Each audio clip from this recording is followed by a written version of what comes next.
नमस्कार मंडळी, तिखट पाहुणच्या रेसिपीज मध्ये तुम्हा सर्वांचे पुन्हा एकदा स्वागत. सध्या आपण आषाढी एकादशी विशेष उपवासाच्या रेसिपीज बघतोय आणि आत्ताची आपली रेसिपी आहे मस्त खमंग चविष्ट असा कुरकुरीत साबुदाणा वडा आणि त्यासोबत मी चटपटीत अशी चटणी सुद्धा करून दाखवलेली आहे. तर बऱ्याच वेळा काय होतं, हा साबुदाणा वडा तयार करत असताना तो तेलामध्ये फुटतो किंवा तेलात विरघळतो. तर असं होऊ नये म्हणून मी भरपूर अशा टिप्स सांगितलेल्या आहे, जेणेकरून तुमचा साबुदाणा वडा हा मस्त खमंग कुरकुरीत आणि तेलात न फुटणारा तयार होईल. तर सर्वप्रथम या ठिकाणी मी रात्री साबुदाणा हा भिजत घातला होता. साधारणपणे एक छोटी वाटी साबुदाणा रात्रभर पाण्यात भिजत घातला. यामध्ये पाणी घालताना साबुदाणा पूर्णपणे बुडेल इतपतच पाणी घालायचं, तेव्हा साबुदाणा हा छान मोकळा सुटसुटीत असा भिजला जातो. तर बघा, या पद्धतीने साबुदाणा हा चांगला नरम भिजला आहे असाच भिजून घ्यायचा. आणि आता हा भिजलेला साबुदाणा एका मोठ्या परातीत किंवा वाटीमध्ये काढून बघा, या पद्धतीने हलकासा कुस्करून घ्यायचा. जास्तही कुस्करायचा नाही, हलकासा कुस्करायचा आहे, जेणेकरून साबुदाणा वडा जेव्हा आपण तेलामध्ये सोडतो ना, तेव्हा तो असा मोकळा सुटसुटीत राहत नाही, चांगला लवचिक होतो आणि तेलात फुटत देखील नाही. तर जास्तही कुस्करायचं नाही, हलकसं हे आपल्याला नरम करून घ्यायचं आहे. आता काय करायचं, यामध्ये उकडलेला बटाटा घालायचा. तर इथे मी 2 मध्यम आकाराचे बटाटे उकडून घेतले. नंतर थंड झाल्यावर त्याची साल काढून बघा, हे बारीक किसणीने यामध्ये किसून घालते. तर दुसरी टीप म्हणजे इथे आपल्याला उकडलेला बटाटा हा गरम न घालता थंड झाल्यानंतरच तो कुस्करून घालायचा किंवा असा किसून घातला तरी देखील चालेल. आता यामध्ये चवीनुसार हिरवी मिरचीचा ठेचा घालायचा किंवा हिरवी मिरची बारीक तुकडे करून घातली तरी देखील चालेल. आणि नंतर पाव वाटी इतका दाण्याचा कूट म्हणजेच भाजलेला शेंगदाण्याचा कूट. आता चमच्याने मोजून घ्याल तर बरोबर इथे 4 ते 5 छोटे चमचे इतका हा दाण्याचा कूट भरतो.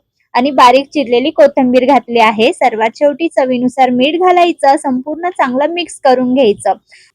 आणि आता मिक्स करत असताना ना, हलक्या हाताने याचा गोळा तयार करून घ्यायचा आहे. तर बघा, या पद्धतीने मी हळूवार हे मिक्स करत याचा गोळा तयार होईल इतपत हे चांगलं मळून घेते. तर यामध्ये तुम्ही उपवासाला जिरं खात असाल ना, तर जिरं घातलं तरी देखील चालेल. बघा तर मंडळी, इथे साबुदाणा वडा तयार करण्यासाठी ना, फक्त साबुदाणा हा व्यवस्थित असा भिजून घ्यायचा, तो चांगला कुस्करून घ्यायचा. त्यानंतर यामध्ये बटाटा जो घालतो ना, तो थंड करून घालायचा. तर बघा, इथे आपलं हे पीठ चांगलं मळून झालेलं आहे, याचा एक गोळा तयार झालेला आहे. तर आता काय करायचं, हाताला तेल किंवा तूप लावायचं आणि जेवढ्या आकाराचा आपल्याला वडा तयार करायचा आहे तेवढं मिश्रण हातात घेऊन बघा, गोलाकार तो असा गोळा तयार करून घ्यायचा. आता गोल वडे न करता याची बघा अशी चपटे वडे करायचा. तर ही झाली तिसरी टीप. चपटे वडे केल्यामुळे काय होतं, तेलात वडे जेव्हा आपण सोडतो, तळतो, तेव्हा काय होतं, त्याच्यामध्ये हवा भरली जात नाही आणि तेलात फुटत देखील नाही. त्यामुळे साबुदाणा वडा तयार करत असताना ते नेहमी असे चपटे करायचे आणि बाजूच्या ज्या कडा आहेत त्या देखील व्यवस्थित अशा दाबून घ्यायच्या. तर अशाच पद्धतीने आता मी सर्व वडे तयार करून घेते. तर या ठिकाणी सांगितलेल्या टिप जर तुम्ही फॉलो केल्या ना, तर तुमचा साबुदाणा वडा हा अजिबात तेलामध्ये फुटणार नाही किंवा विरघळणार नाही. तर बघा, या ठिकाणी तयार मिश्रणाचे 8 ते 9 वडे मध्यम आकाराचे तयार झालेले आहे. सर्व वडे मी व्यवस्थित असे चपटे तयार करून घेतलेले आहे. तर याच पद्धतीने तयार करून घ्यायचे. तर अशा प्रकारची वडे तुम्ही अगोदरच बनवून फ्रीजमध्ये ठेवू शकता आणि पाहिजे तेव्हा तळून खाऊ शकता. तर बघा, आता हे वडे तळण्यासाठी तेल हे मध्यम आचेवर मी गरम करून घेतलं आणि गरम झाल्यानंतरच यामध्ये एक एक करून वडे सोडायचे. सुरुवातीला मी 2च वडे तळून घेतले आहे, तुम्हाला दाखवते. या ठिकाणी बघा, वडे हे अजिबात तेलात घातल्यानंतर विरघळलेले नाही किंवा फुटले सुद्धा नाही. तर आता मध्यम आचेवरच वडे आलटून पालटून छान खमंग गोल्डन ब्राऊन रंगावर तळून घ्यायचे आहे. आता वडे तेलात घातल्यानंतर लगेच त्याला झाऱ्या लावायचा नाही. वडे हे थोडेसे सेट होऊ द्यायचे आणि नंतरच बाजू पलटून दुसऱ्याही बाजूने तळून घ्यायचे. तर बघा, किती छान मस्त गोल्डन ब्राऊन रंगावर आपण वडा तळून घेतला. प्लेटमध्ये काढून घेऊ आणि आता राहिलेले वडे देखील तेलामध्ये घालून ह्याच पद्धतीने तळून घेऊ. तसं तर आपल्या चॅनलवर उपवासाच्या बऱ्याच अशा रेसिपीज आहेत, ज्या की मी अगदी साध्या सोप्या घरात उपलब्ध असणाऱ्या साहित्यात करून दाखवलेल्या आहे.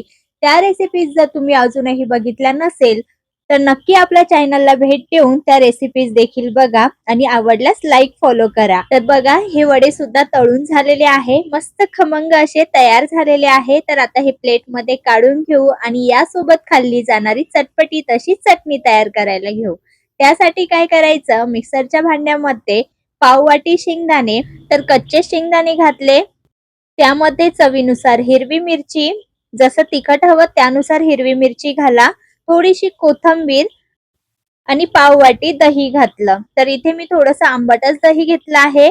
चवीनुसार मीठ आणि थोडीशी साखर घालायची आणि वाटण्यासाठी थोडंसं पाणी घातलेलं आहे. आता झाकण लावून मिक्सरला एकदम बारीक असं वाटून घ्यायचं. दही आंबट असल्यामुळे मस्त चटपटीत अशी ही चटणी तयार होते. आवश्यकतेनुसार वरतून थोडंसं गरजेनुसार पाणी घातलं आणि आता याला जिऱ्याची खमंग अशी फोडणी द्यायची आहे. आता उपवासाला जिरं खात असाल तर घाला, नाही घातलं तरी देखील चालेल. तर बघा ही चटणी थोडीशी पातळच असते, वड्यांसोबत अप्रतिम अशी लागते. झटपट अशी साबुदाणा वड्यासोबत खाल्ली जाणारी चटपटीत अशी आंबट गोड तिखट चवीची चटणी तयार झाली आहे. गरमागरम साबुदाणा वडा आणि त्यावर ही चटणी अप्रतिम अशी लागते.